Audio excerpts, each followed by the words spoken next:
¿Qué tal? ¿Cómo le va? El día 3 de junio fue instituido por una ley del Congreso Nacional Argentino como el Día del Inmigrante Italiano, en homenaje al nacimiento del general Manuel Belgrano, porque su padre era nacido en Oneglia, en Génova. Y ustedes recordarán que hace un tiempo ya estuvimos en uno de los tantos museos en los que se recuerda la emigración, ese éxodo, esa diáspora tan importante que tuvo Italia durante muchísimos años. En ese museo recorrimos y recogimos los datos de quienes en algún momento llegaron a esta tierra, llegaron a la Argentina y se esparcieron por todo el mundo, los inmigrantes italianos. En su homenaje hoy, el Museo de Frosasco de la Emigración, que ya estamos conociendo.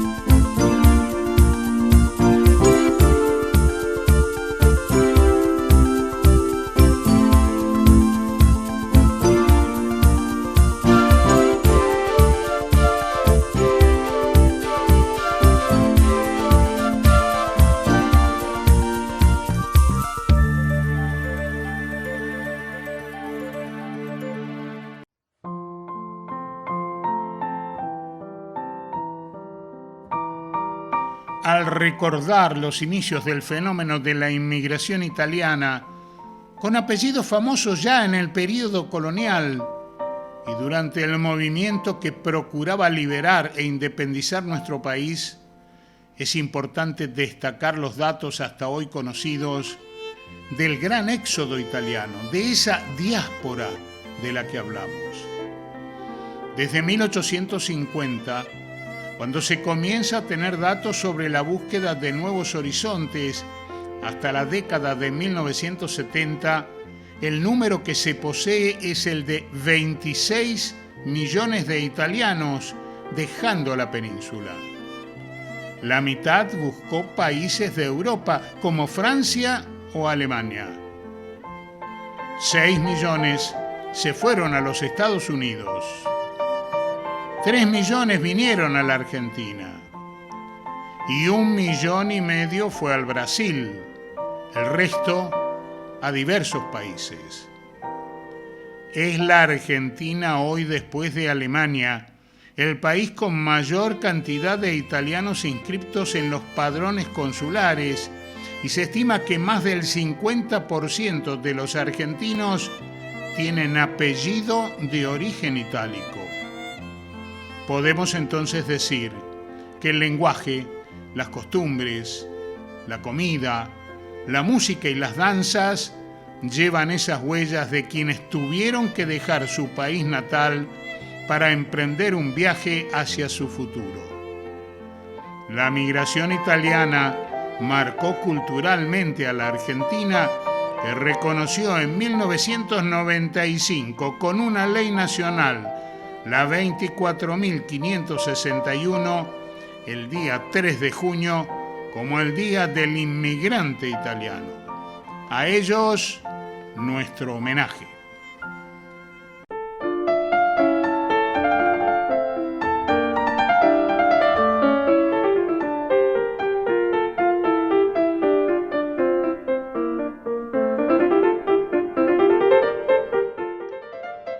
Es el fenómeno de la diáspora italiana el más importante del mundo, y de eso no cabe duda alguna. Tras la unificación en Italia, ese país se encontraba con un esquema prevalentemente rural que comenzaba a sentir las consecuencias de la mecanización en el agro y generaba desocupación y miseria en los campesinos y en quienes vivían de lo que producía la tierra. Eran muy pocas las industrias mecánicas y siderúrgicas y los conflictos sociales se agudizaban. Diversas medidas adoptadas entonces no favorecían el desarrollo del país y desde 1887 la situación se había complicado en toda Italia. La pobreza da comienzo a la emigración de sus habitantes en forma masiva y desorganizada, diríamos hasta desastrosa, pero paradojalmente comenzaba a dar frutos. Es que los emigrantes del lugar a donde llegaban enviaban sus remesas de dinero a los familiares y las cifras eran importantes por su consistencia, y esto ayudaba a la acumulación de capital para iniciar actividades productivas. Los italianos en el extranjero aportaban continuamente. El crecimiento industrial comienza entre 1896 y 1913, pero en el centro y norte del país principalmente. Cuando las autoridades comprenden la realidad del fenómeno migratorio, comienzan a organizar y reglamentar la salida de su gente, sobre todo en el transporte y en el control sanitario. Los piamonteses buscan emigrar a Francia, Suiza, Alemania, Austria y cruzando el océano, la Argentina, los Estados Unidos y el Brasil. Basta ver los rostros en las fotografías para comprender el sufrimiento y el sentimiento de quienes dejaban su tierra para buscar sustento, pan y trabajo.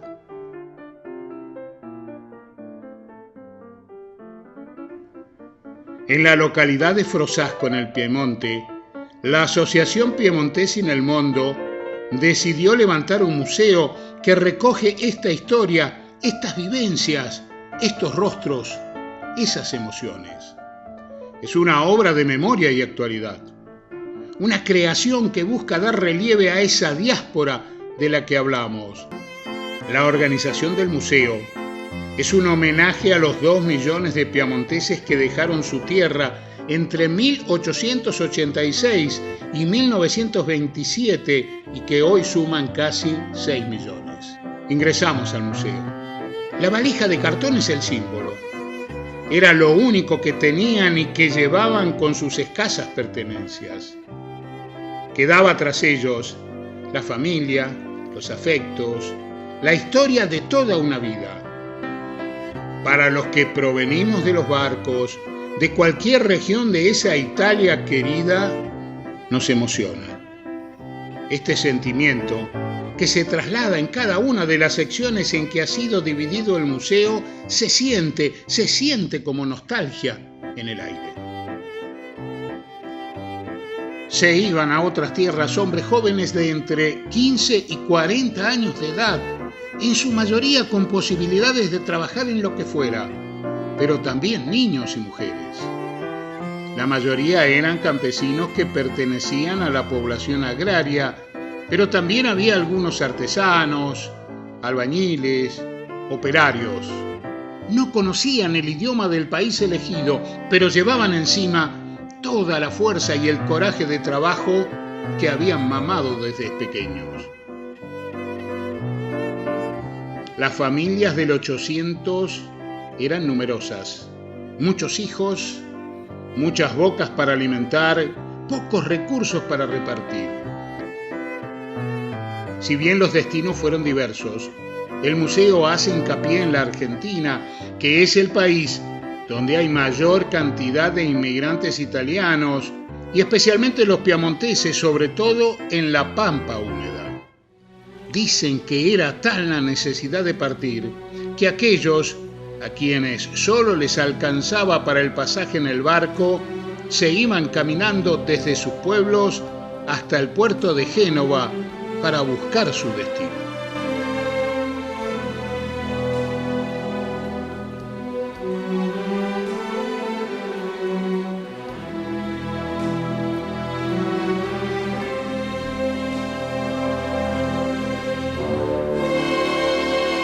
En Génova se recuerda a los miles de italianos que buscaron ese puerto para buscar mejores horizontes. En un antiguo sector hay este mural, inaugurado por la Argentina para dejar plasmado el reconocimiento de nuestro país a los que llegaron a nuestra tierra y ayudaron al desarrollo y al progreso, a los que formaron familia y poblaron nuestro territorio, y también a aquellos que pudieron volver a ver a sus seres queridos. En este increíble lugar que es Génova, hay recuerdos inolvidables de quien incluso en el dialecto xeneize le cantó a su Italia, a su Génova, cuando llegaba a Buenos Aires.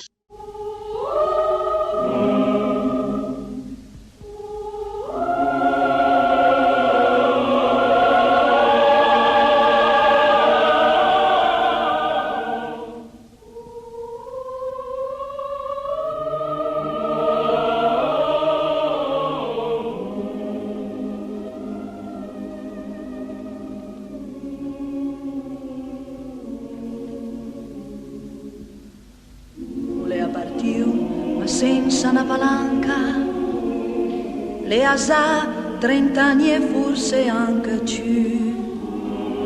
Ulai al dopo mette i dinè a banca, per poi se ne un giorno torna in giù e fa se a palassinga e o giardinetto,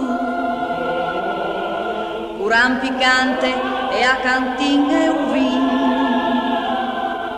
Abranda tacca ierbu e a usulletu, pedagen aschena seia e matin. Ma o figlio, o che diceva, no che pensa, a cena cose ti che vuoi tornare. Ma se che penso, a lui mi vedo mai. Vedo i miei monti a Ciassa d'Annunzia, rivedo righi e messe stringe che vedo a lanterna a cava e l'asume, rivedo a seia zena illuminare, vedo la fugge, sento franze o mar, e a lua mi penso ancora ritornare a posa e o se dove o me maduna.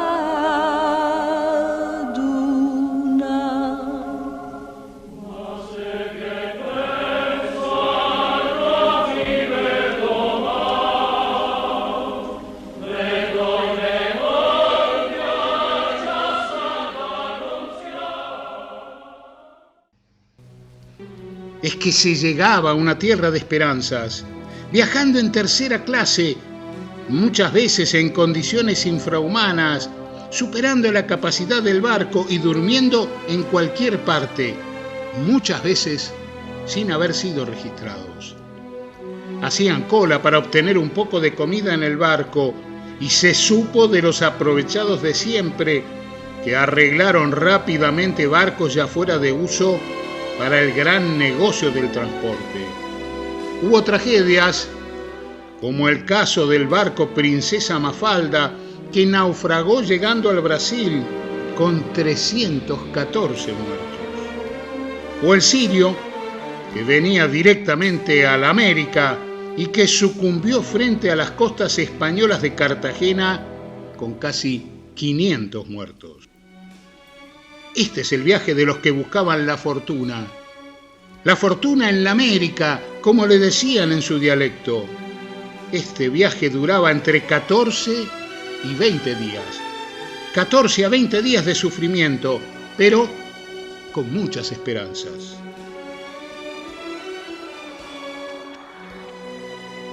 La llegada a su puerto de destino era traumática.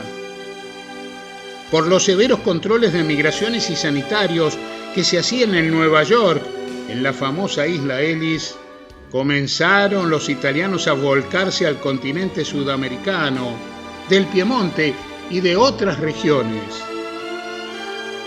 Apenas arribaban al puerto de Buenos Aires, eran interrogados y censados para saber cómo habían llegado al lugar o cuáles eran sus posibilidades de trabajo. Y luego eran alojados por unos días en el Hotel de los Inmigrantes, con un billete de tren en la mano para ser enviados a los lugares de la Argentina donde podían obtener trabajo. Muchos ya tenían parientes en diversos lugares que los habían precedido o amigos del pueblo, del país, que los ayudaban en su odisea.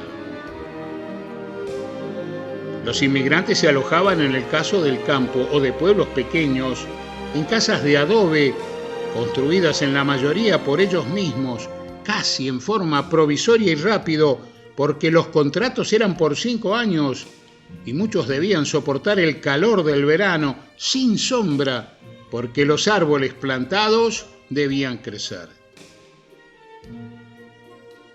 La soledad de la pampa los aterraba. Estaban acostumbrados a la densidad de población de Italia y reflejaban en esa humilde casa cómo vivían en la península, portando la cultura gastronómica, la cultura de vida, la cultura de familia. En Buenos Aires, los conventillos, los barrios que comenzaban a formarse, la integración dura, pero integración al fin al país en que se encontraban. Los gringos, los tanos, como siempre se los llamó, eran trabajadores y sacrificados.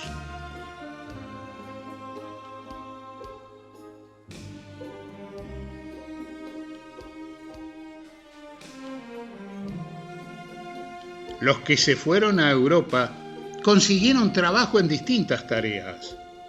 En nuestro país fue el campo, la carga de bolsas en el puerto, el ferrocarril que construían los ingleses, las fábricas de ropas, la vitivinicultura en nuestra Mendoza, con nombres y apellidos famosos que hicieron posible el crecimiento de esta actividad en el semidesierto mendocino.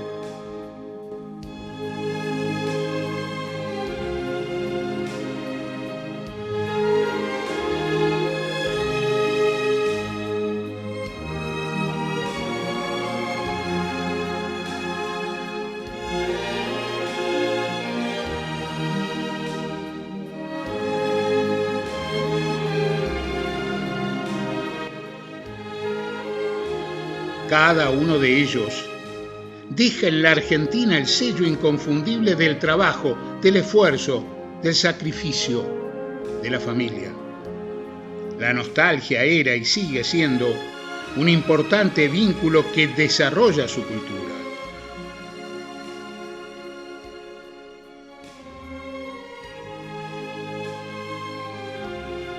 Los piamonteses, como el resto de los habitantes de las distintas regiones italianas, mantuvieron siempre su vínculo con la madre patria, con la familia a la que se les enviaba dinero para subsistir en la pobreza de la Italia de entonces.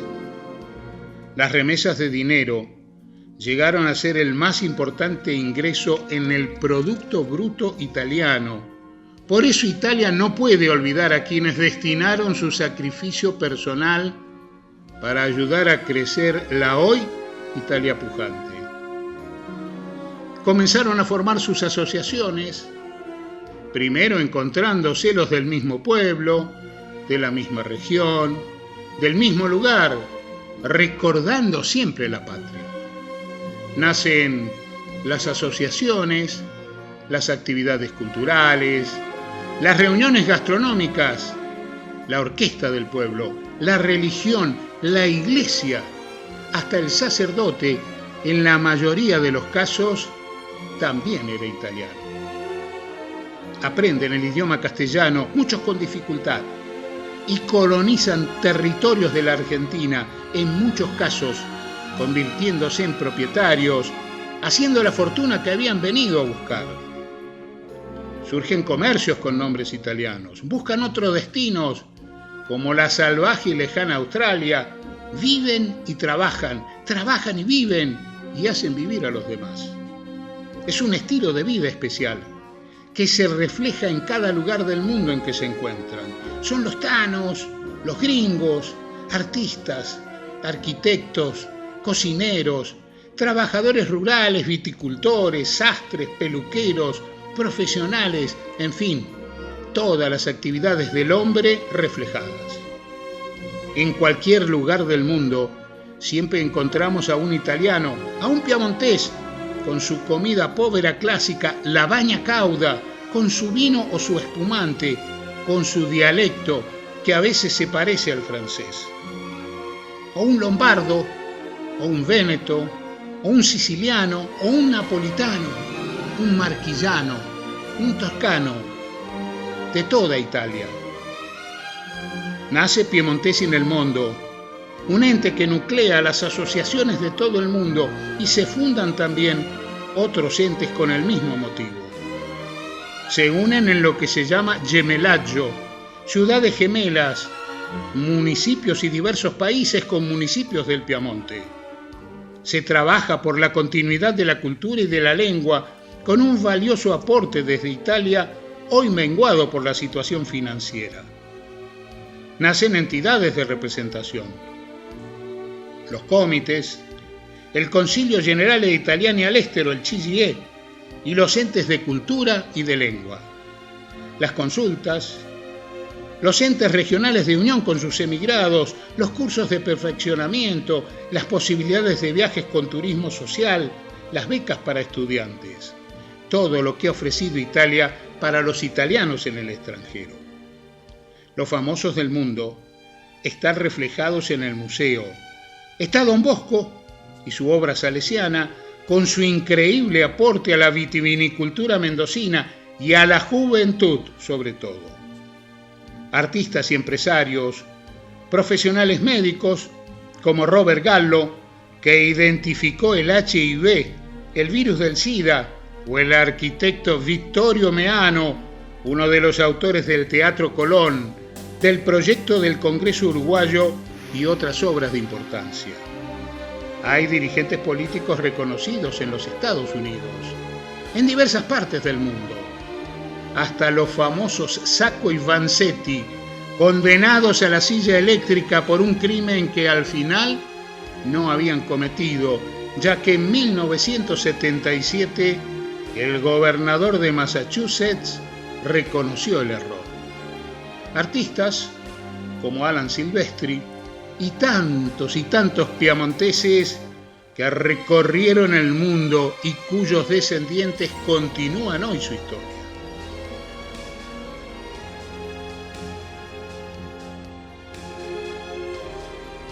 En las guerras, los alpinos defendieron el territorio y se destacaron en la nieve y en la montaña, crecidos en los Alpes, su ambiente de vida natural.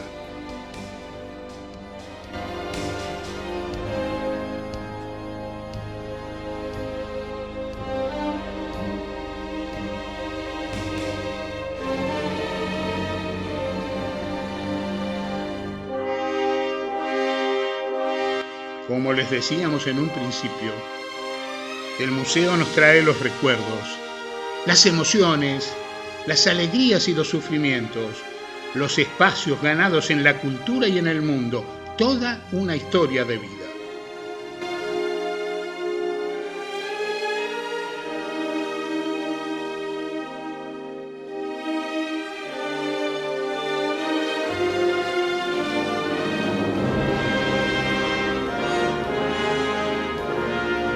Nos quedamos disfrutando las imágenes, buscando rostros similares conocidos, porque somos parte de esa historia que se sigue escribiendo y que no va a morir con el tiempo.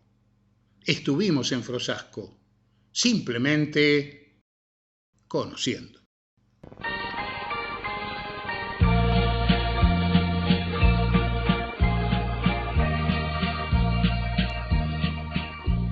Addio bei giorni passati, mia piccola amica, ti devo lasciare. Gli studi son già terminati, abbiamo finito così di sognare. Lontano andrò dove non so, parto col pianto nel cuore, dammi l'ultimo bacio d'amore.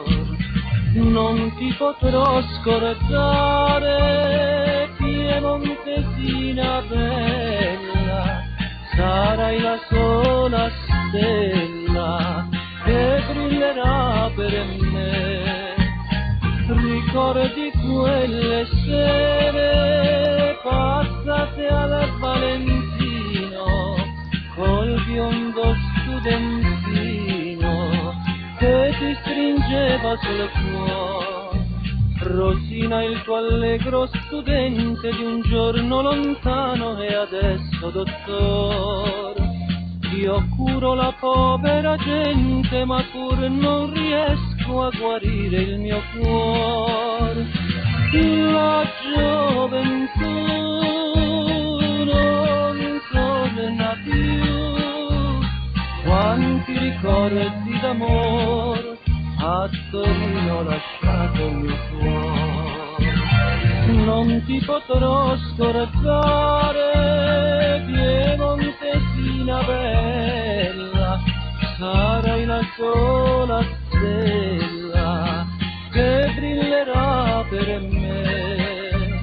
Ricordi quelle sere passate al Valentino col biondo studentino che ti stringeva sul cuore.